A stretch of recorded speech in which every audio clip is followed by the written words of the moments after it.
Hello, guys. Good morning once again. My name is Bilson Emmanuel Kwame, a student from the Education Department, Mathematics. So, in this video, we are having the interface of GeoGebra Classic 5. That is to the learners who don't know what this is. Okay, so what is the purpose of this video? In today's video, I'm going to be explaining to you how to find the area under the curve when given a function. Then also how to calculate for integration. How do we do integration?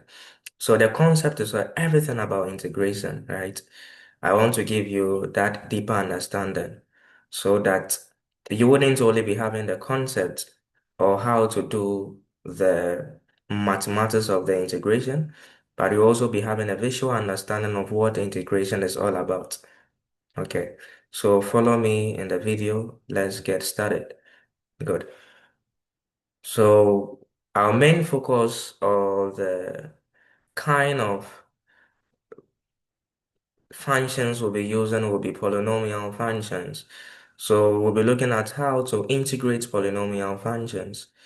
In order to integrate a polynomial function, we have to get a polynomial function, right?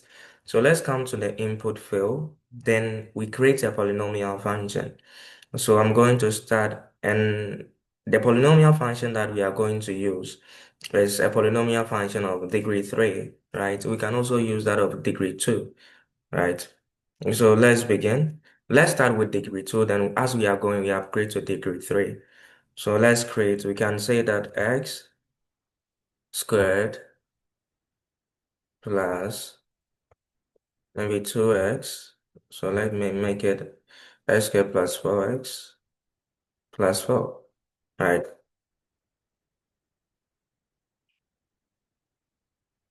Okay. We have to make the x small letters, right? So that's why they are demanding for a slider. Okay. So let's make the x's small letters. So x squared and x, right? There we have our function. So as you can see, our function is being created, right? Is being created. As you can see that our function is created. So there we have our function. Now, what is the next thing that we want to do? The next thing we want to do is we want to integrate this function. And as we all know from the mathematics behind integration, whenever we integrate a function, the degree increases by 1. So if I integrate this function, the highest degree in the function is going to be what? The highest degree here plus 1, and that is going to give me a total of 3. It means after integration, the highest degree of this function is going to be x cubed. Hope it is clear. How do we integrate this function? To integrate this function, you just type integral, right? Integral. So we are having functions here. They are all having a purpose. When we say integral function, it's just like integrating the function. So when we tap here, we just have to key in the function f, then it is going to integrate it for us. That is, we add 1 to the power, then we divide by the result, right? If we add 1 to the power here, it's going to be 3. Divided by the result is going to give us 1 over 3 s cubed. Then when we add 1 to this, it's going to be what? It is already having a default 1. X to the power 1 is x. So when it is x without any power, it means that the power there is 1. So 1 plus the 1 that we are now adding becomes 2. We divide by the result. Divided by 2 gives us what? 2x squared, right? Then the x here, since it is a constant, it is seen that the x there is having a power of 0 because x raised to the power of 0 is 1, right? So x raised to the power 0 plus 1 is going to give us what? X to the power 1, which is x. So we are going to have 4x. So when we use the first integral, when we come to the input field, and when we type integral, we are going to get, right, the function. This guy or this first thing is used in finding just the straightforward integration of the function. Then the second one is we use it to find the function and what? A variable. Do you get it? The function and the variable. So we wouldn't be talking about this now. We are going to continue, right? So we are going to continue. Let's say that uh what variable is here? We are having the x. We okay, let me talk about it.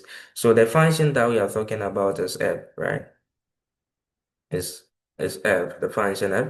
Then the variable we want to integrate. We can, the reason why they give you that room for variable is some functions contain two or more variables. So if you want to integrate with respect to a particular variable, you have the room or the option to do that, right? So there's the variable that I'm concerned about is just integrating with respect to the x. So if you do same, it is just going to be the same answer. Do you get it? In situations that I'm having two functions, I'm having x and also I'm having y, then I can integrate with respect to only one variable, right? So when the question demands me to integrate with respect to only one variable, then I can use the second option. I hope it is clear. Now, let's go to integral. When we go to integral, we have function start and end value, right? So that is this, it is used to find the limit of what? When the bounds are given. I'm saying the limit. We are using it to find the integral when they give us bounds. They would be bounded by 2 points, right? So when they give us definite, it is bounded. When we say definite integral, meaning it's bounded from point A to point B, right? Then the start value of x and the end value of x, we can use this. Then we have Boolean evaluate, right? Um, in this video, we are going to talk about this later. But my concern as far as the SHS mathematics, or if you are a diaspora reading this, as far as um you are in high school, second year in high school is concerned, we are just going to be talking about the integral function, the function and the variable, the function start value, end value. Then we are going to talk about the second point, sorry, the fourth point, that is function, start value, and end value. I hope it is clear. Good. So now, what then do we do, right? So now that you understand what each option gives us the room to do, if I come to the third option like this, if I come to the third option, what is the function f, right? Where am I starting from? Meaning I want to evaluate the function from a limit, right? So I start from an x value, right? So let's see. Maybe now x value, let me see. Let's key in -4, let me see. Then let's key in here 0, let me see. Okay, so it is giving us the area, right? When we say integral, bounded by a particular uh, bounds, right? Then meaning we want to know the area. So negative from -4 to 0, what is the area under the curve? Do you get it? With respect to the x-axis, bounded between the curve and the x-axis, then the area that is bounded between the curve and the x-axis is going to be 5.33. That is from -4 to 0. Do you get it? So we can use the third option to find the area that is what bounded between a curve, of which this is our curve, and the x-axis from one limit, or sorry, from one boundary to another boundary. In this case, the first boundary is going to be -4, and our ending value of x, that is our last boundary, is going to be 0. I hope it is clear. So this is we exploring, right? We are just exploring what the room for integral. And the fourth point gives us when it is what? Two functions, right? Two functions. So when we key in this, the first function is just the f. The second function is what? The x-axis, right? So all that we have to type in is what? X, then we say axis. So x-axis, right? X-axis is the second function. So that is even one way of what I'm about to do is also going to give me the same 5.33. You look at it and see, because all that I'm saying is that what is the area between the function f, right, and the x-axis? Start point. Let me use the same start point. My start point is -4, and my endpoint is 0. So I want to use the same endpoint, 0, right? Then you can key in enter. Do you see that? I'm getting 5.33 for that. Do you understand? So these are the various tools that we can use to integrate. So in this first section, I just wanted to explore the various tools so that when you come to those learning how to use GeoGebra to teach, when we come to this GeoGebra app, we would know how to use it to teach, right? Now that we know the various tools we've explored, integral of a function. So let's do a quick summary. Integral of a function enables us to just find the integral without any boundary. So straight up, it is going to give you the integral. When we come to integral function and variable, what it does is that we have situations that we are having a multivariable function. What do I mean by a multivariable function? A multivariable function is a type of function that is having more than one variable. In that case, then we can integrate the function with respect to a particular variable, right? We can integrate it with respect to what? A particular variable. Do you want us to explore that? Unless we create a function that is multivariable, right? So maybe let's give it a try. Let's create the function before we can give it a try, okay? So that you can really understand what I'm saying. So let's call it maybe age, right? But x comma y, it is having two variables. Then it's equal to, let's say, x to the power 2, y to the power 3, right? Plus, plus maybe x and y, sorry, x and y to the power to the power 2 plus maybe 6xy, then plus, I think let's make it 5. Something of this form, right? This is a function, but it contains two variables. So you key in enter, right? So now let's deactivate this. Let's deactivate this. Let's deactivate this. Let's deactivate this. Okay. So where is our function? Okay. It can, so it's not appearing, but let's work with it. Okay. So for instance, if we want to find this, we want to integrate this function. You see multivariable function, right? You can say it there. So let's say we want to integrate this function. So all that we have to come is say integral, right? If you want to integrate this function, the function is h. But which variable do we want to integrate the function with respect to, right? Let's say I want to integrate the function with respect to x, right? Only x.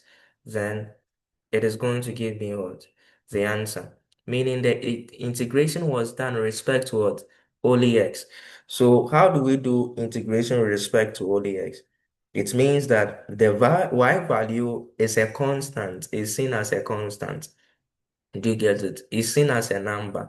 So we only integrate the x component. When you integrate the x component from the law or concept of indices, we are just going to add 1 to this and we divide by the result. So it's going to be 1 over 3x cubed y cubed because the y cube is more like a constant. So you can move it out of the integral sign, right? So you can see what it does. Then when we come here, we just integrate only this side. That is 1 over 2x squared y squared. Then this side. Do you understand? Good. So whenever we talk about integration, we've been able to explore the various things we can do. We can integrate with respect to, they give us a function, then we just do the integral, right? They give us a function, then we can just what?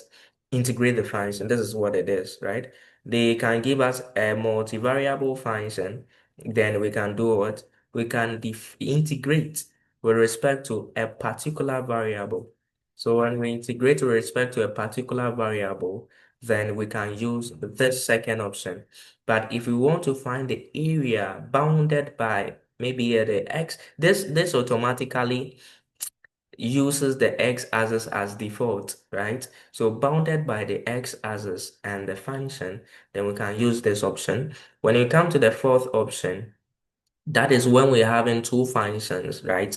This takes the integral function, it takes it as the x-axis. We are finding the area bounded by the curve and the x-axis. Do you get it? But when we come to this integral, the fourth option, it gives us room to use two functions. I hope it is clear. And the start and end is where you are starting your lower boundary and your upper boundary. Hope that is clear. So this is a summary of what the integral function is all about. Now let's dive in to use it to solve a question, right? So now I can delete this option. I don't need it anymore. Can delete it. I can also delete this option. I can also delete this option. Okay. Then I can delete this option too. I can delete this option too. Okay. Okay. I can I can modify. Let's modify this. Then we use. Okay.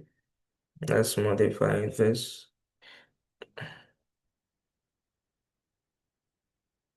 Okay.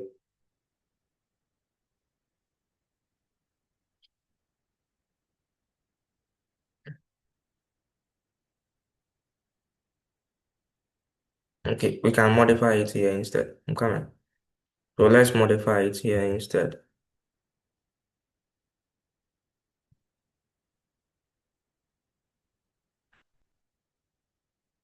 Mm, so.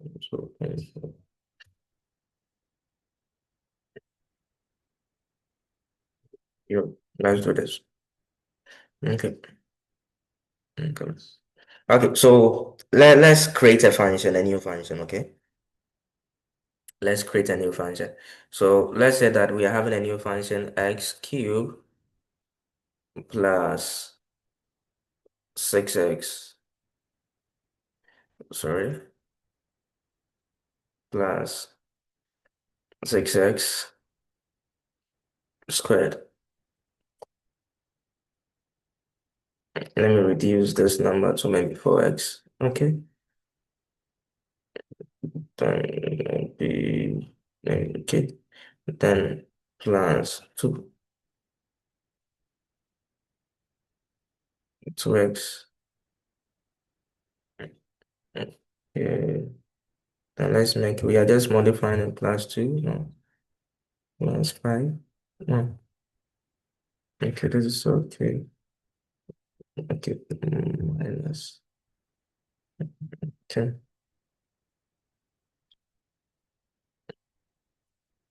Plus 5. Plus 4. Wait. Okay. So I think this is okay. So enter. Here we have our function, right? So we have our function here. Yeah, having our function here. Let's give it a color, okay? I don't like that color. So, okay. So we are having this function here. We want to find, we have this function here. So let's use this move tool. So expand it. Okay, to expand it.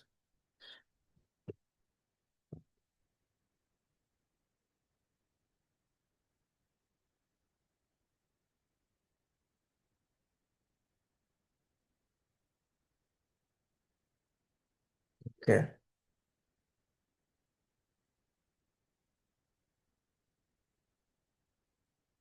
can come.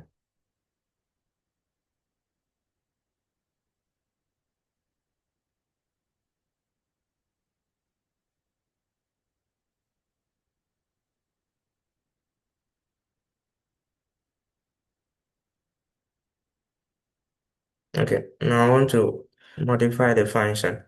Okay, I want to modify the function, so I don't like how it is looking. So let me make this a negative 6. Negative 6 and -6. Okay, that is too much. So let me make it a negative 4. So let me make it a negative 3. Okay, let me make it a negative 2. Okay, this is okay. Perfect. Okay, so now we are having this function, right?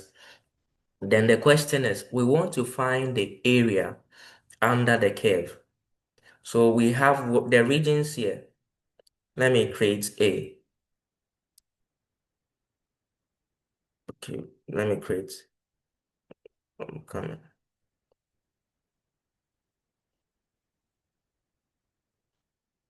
So test.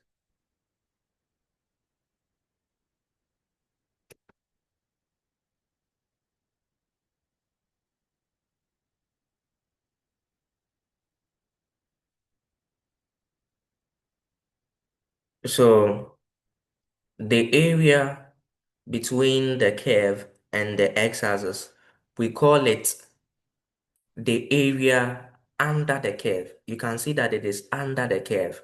Do you get it? And the area that is bounded by the x-axis, right?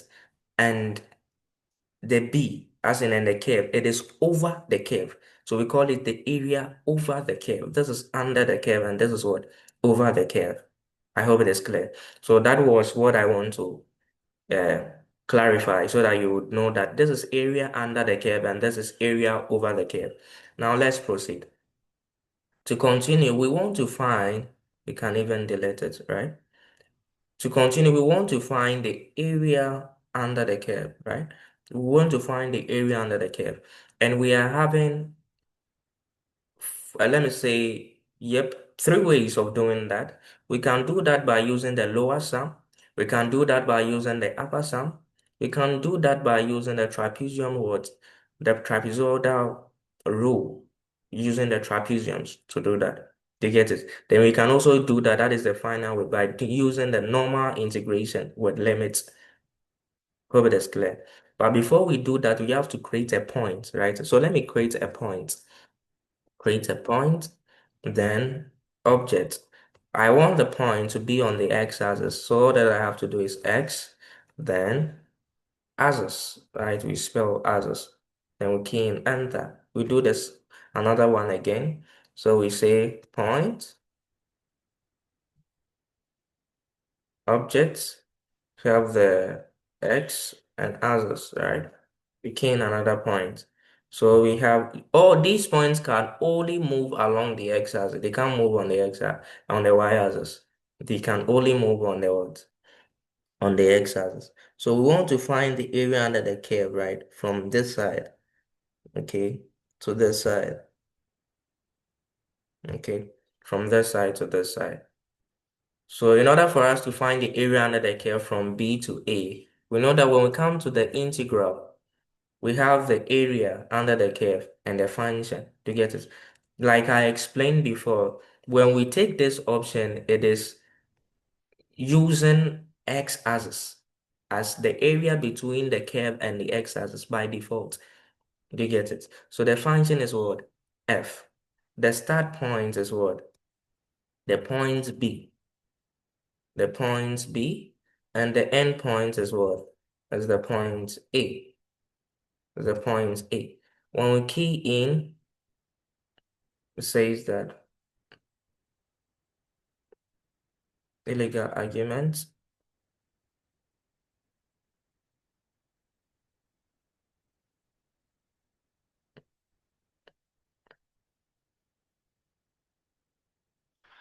Okay.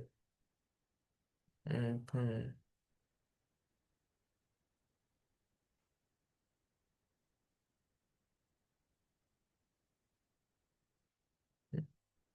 Okay, X, I'm coming X,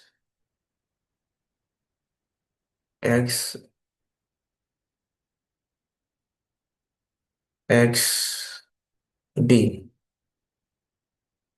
XB, then XA. Okay. So instead of just pointing in B and A, we have to add X and X. They get it. Then we key enter. That becomes the area under the curve from B to A. So it is 2.91. Did you understand? So let me increase the opacity, okay, to make it very clear. So that is the area. Let me change the color to pink, right? That is the area. Do you see that? So that is the area bounded by the curve and the x-axis. Do you understand? Bounded by the curve and the x-axis. So that is one way of finding the area by using this option, right? The third option. Another way of finding the area, we know that the area is 2.91, right? Under the curve. Another way of finding the area is by using what? Upper sum and lower sum. So let's use lower sum, right? When you key in lower, it is going to give you that option. So lower sum says that function start, end, and number of rectangles, right? So this is also an option that can help us to find the area bounded by the curve and the x-axis. I hope it is clear. So let's activate that option. The curve is what? F. Then the start option, remember, is X, B. Then the end option is X, A. Okay, and the number of triangles we need, we the number of triangles we need, we say n. They get it. So when we type in n, they are going to ask us to create a slider. Then we say yes, create a slider. They get it. So let's edit the slider. We want to edit the slider. So we want the maximum. You can see that we can't have a negative because we are finding area, and area is not negative, right? So it can't also be a zero, right? The area means that the option or the place that something occupies, that is the area. We can't say something is occupying zero area, which means the thing is not there, right? So we can start from 1. Then it can be, let's make this 600, right? Good. 600. And how the speed it is increasing is not important now, right? Let's key in. Now we are done, right? So we can come here. We are done. We come here. Okay, we are done. We can close the option now.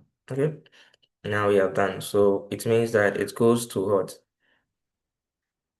Um, it goes to up to the 600 that we created. Now, pay attention to this. Let me deactivate this. You remember that the area we calculated from B to A using the third option was 2.91. Also, the lower sum, let me edit this and rename it and call it lower sum. The lower sum can also help us to find the same area. So the lower sum, what does the lower sum do? What it does is that it creates triangles. I'm saying triangles. It creates rectangles, right? As you can see, we have in what rectangles. It creates rectangles within the curve. Then what is it doing? So the area bounded by the curve and this x-axis is going to be the area of the individual rectangles being summed up. We get it. So then the reason why now, as it is now, the total area of the rectangles here is 2.49. You see, it's somehow close to the 2.91. Why? Because that is the area, all right, but there are some spaces in here that needs to be what? Needs to be filled, right? So as we form more rectangles, then we are filling the space. The more we are filling, the more closer the area get to the area here. As when we use just the normal integral between two limits, between two boundaries. So the more we get closer, the more it is also approximated itself. They get it. So this is one way of also finding the area between a curve and the x-axis. They get it. So when n is equal to 600, what does it mean? It means that we've been able to form as many 600 rectangles within the curve. So 600 rectangles within the curve. You can't see any rectangles there because it has completely filled that given area. I hope it is clear. But when it is not up to, if it is not up to, you can see that it is 2.71. Why is it 2.71? Because there are some spaces within, we've not completely filled the area yet. So the more n is getting bigger and bigger and bigger and bigger than we are filling the space, the more n is getting bigger than we have completely filled the space. Do you get it? So that is one way. Another way, let me deactivate this. Another way of calculating the area of the region bounded by the curve and the x-axis is by using the upper sum, right? Upper sum. So we are going to do the same thing. We key in the function f. The start value is x of b. X of b. Then the end value is x of a. Is x of a. Is x of a. Is x of a. Then the number of rectangles, we are going to say that it is n, right? Then we key in what? Enter. Okay? So when we key in enter, let's rename this and call it upper sum. So let's rename it and call it upper sum. Upper sum. Okay. So this is our upper sum, right? So enter. You have an upper sum. Let's change the color so that it will be different from the lower sum. Okay. So that is all right. So now this is the upper sum, right? So we can see that when n is getting closer and closer and closer and closer and closer and closer and closer, we are getting, you see, this time when n is, let's check. Mm, it means that for the upper sum, n needs to be getting more bigger so that we can get an answer that is closer towards the original area bounded by the curve and the x-axis. You get it? Somebody may ask, sir, what is the difference between the upper sum and the lower sum? The difference between the upper sum and the lower sum is that for the rectangles created by the upper sum, it is what? They are more than, do you get it? They are very longer in length. They are taller, I would say. They are very longer in length than the lower sum. And another thing that we can say is that for the upper sum, it begins from outside the curve, then it goes within the curve.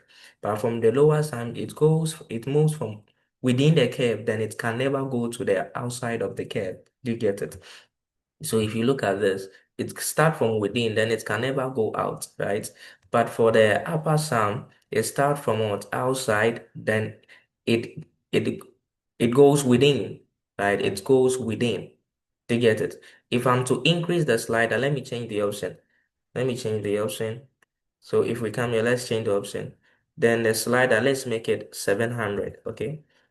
Let's make it 700, the maximum. Okay. So that is to say that if I'm increasing the slider to 700, okay, still the upper sum, it means that, you see, it means it needs to be bigger. Let me change it again so that you can see that the more bigger n becomes, the same, we're going to get the same value. Let's make it 1,000, okay. Okay, let's see what happens. Okay, still remaining the same. meaning n needs to become very big before we can get everything. But since it is not changing, then this is the assertion, right? The upper sum is even we are going to compare this to the more accurate way of finding the area bounded by a curve and the x-axis, right? We are going to compare, then we can conclude on something. But normally the to find the area, the actual area, we don't use only the upper sum and the lower sum, right? To find the actual area of any region bounded by the curve and the x-axis, this is what you normally do. You find the upper sum, right? Upper sum plus the lower sum. Do you get it? Then we put this in brackets. We put this in brackets. We put in the divided, right? Divided by 2. We add the upper sum and the lower sum. Then we divide by 2. Cancel. It says, please check your input on the line. Okay, I didn't. It is capital. It is capital U. Then capital L. Okay. Lower sum, upper sum. Then this is capital S, right? You have to make it the same way as it is here. Then this is capital S. Then we divide by what? 2. You can see that now we are getting the same answer as this. I hope it is clear. Good. So the lower sum and the upper sum, they give us an approximation of what the region under the curve is going to be. But to find or to get a more accurate answer, it is the lower sum plus the upper sum. Then what we do, we divide by 2 to get a more accurate answer. Do you get it? Good. So the upper sum and the lower sum alone can't give us an accurate answer. The only way we can get an approximate accurate answer is when we add them and we divide by 2. Now let's talk about the last way of finding the area that is bounded by a curve and the x-axis. That is called a trapezium, right? We use the trapezium sum. You get it? What is the meaning of the trapezium sum? So we know that for the upper sum and the lower sum, it uses rectangles, but for the trapezium sign, it is going to use trapezium or trapezoids, right? It is going to use that to fill the region. They get it. So the area of the trapezium, it is going, what is going, we are going to use. I hope it is clear. So the same process, what is the function? The function we are using is f. What is the start? The start is x of a. The start is x of a, x of a. Then the end is x of b, right? X of b, sorry, x of b. Then the number of trapeziums we want to use what? We want to use our slider n. I hope it is clear. Then enter. Let's rename this trapezium, okay? So let's rename this trapezium, right? Okay, so that is using a trapezium to get it. But we are getting a negative answer, right? Area is not negative. So when you get a negative answer, when you are doing a calculation, when you take the absolute of the answer that you are going to get, you are going to get what? A positive 2.91.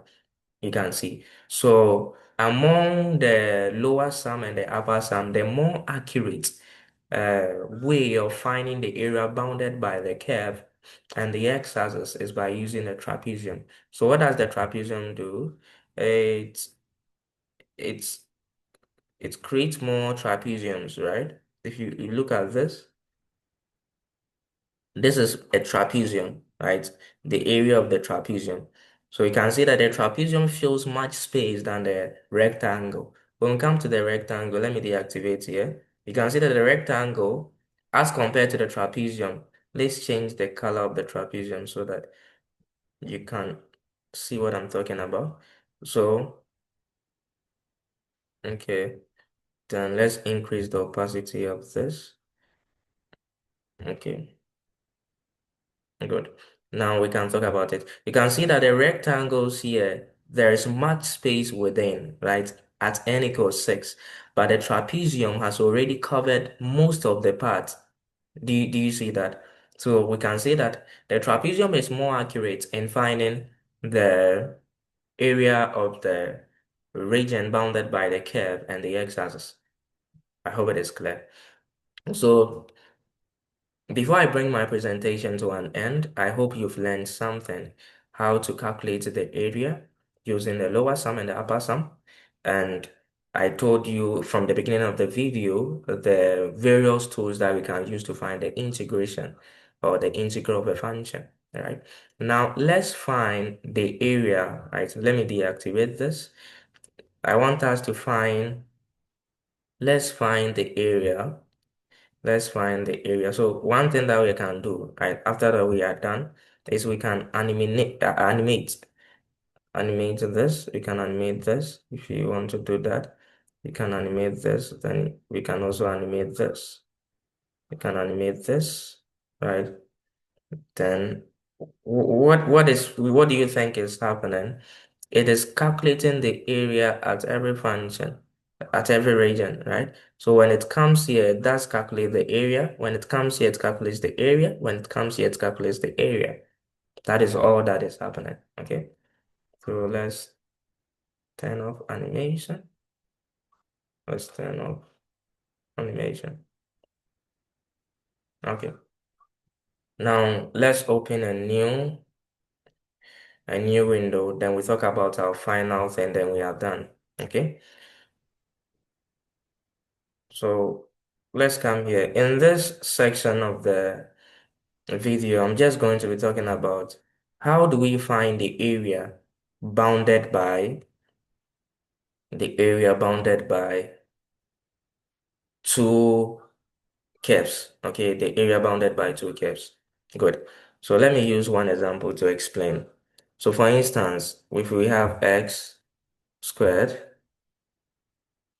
right, plus plus plus 4x, right, plus 6. Okay, okay, plus 6. Okay.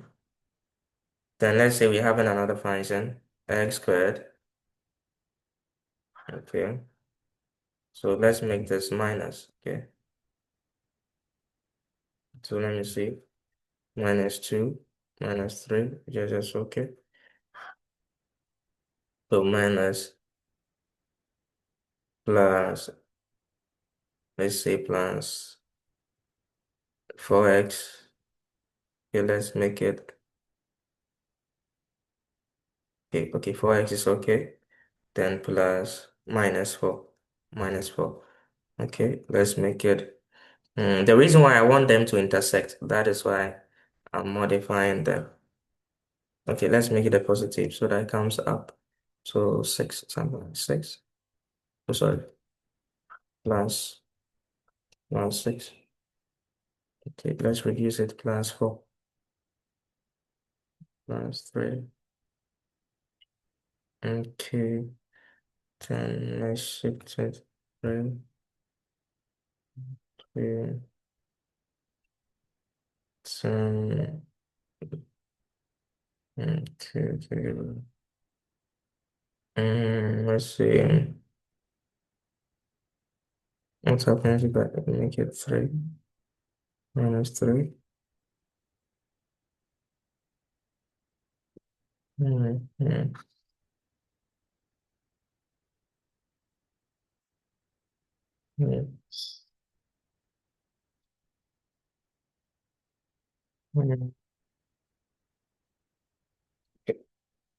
Let me modify this and see.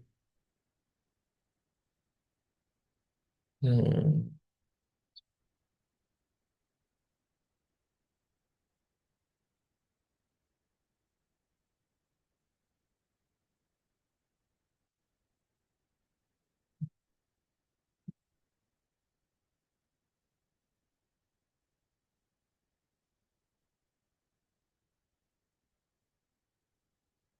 Okay. So this is let me make it 3. Okay, let me make it even bigger. Let me make it okay. Let me make it 3. Oh, then let me make this side. Let me make this side minus 3. So let me make it -1. Minus. Let me make it +1. Okay, I think this is okay. Okay, so we want to find the area that is bounded between the two curves. The area within the curves. That is this area, this portion, right? See the area between the curves. So we can see that the curves are intersecting, right? So the first thing that we're going to do is say that intersect, right? Then we type in objects. So the first object is F, the second object is what? Is G. We want to find the intersection. It's G, right? We can enter. Now, what do we want to do? We want to find the area that is bounded within the two curves, the first curve and the second curve. We want to find the area. To find the area, the next thing that we're going to do, right, is to, whenever we are finding the area, right, this is what is actually happening. We are finding the area between the curve and the x-axis, right? So you can see that we can find the area between the curve and the x-axis. It's going to be everything here. When we consider the g, the function g, it's going to be everything. So imagine that we are having everything here from we filled up the space between the curve and the x-axis. Then the next thing is that we can also fill up the space between what? Between this side and what? Between this side, the lower, the blue function and the x-axis. So when we do that, it's going to fill here. When we do this, it's also going to fill this side. Do you get it? Okay. So there will be this region will contains a foreign region. This is here.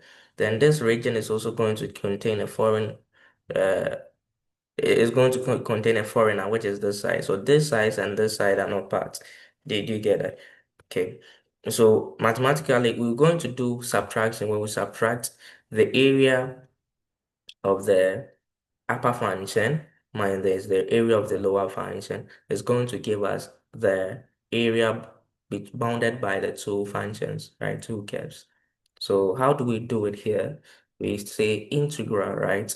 We want to use this function, these two functions. So let's choose the function that is below, that is the what? F function, right? Then the function that is what? Above, that is the G function. Then we are starting from what? Point A. You get it? We are starting from point A. This time you're not going to say X point A because the point is not bounded to the x-axis only. Do you get it?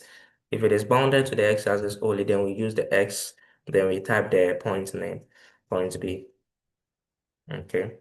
Then we press enter. It says that sentence integral between a person. Okay. And comment. Okay.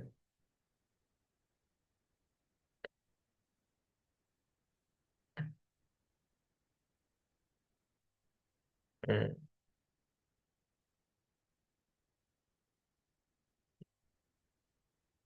then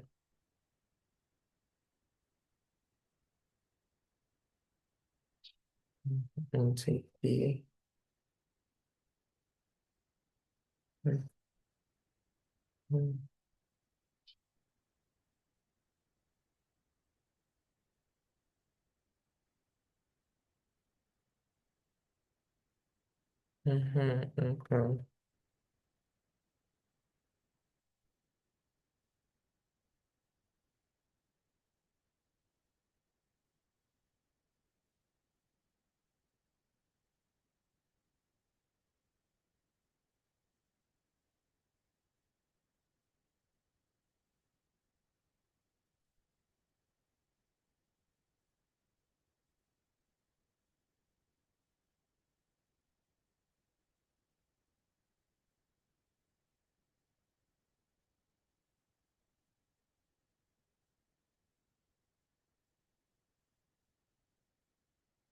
Okay.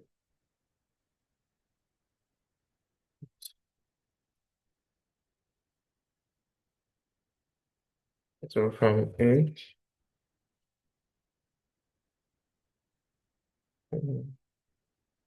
I don't know why that's giving me that. So integral between F and G from A to B.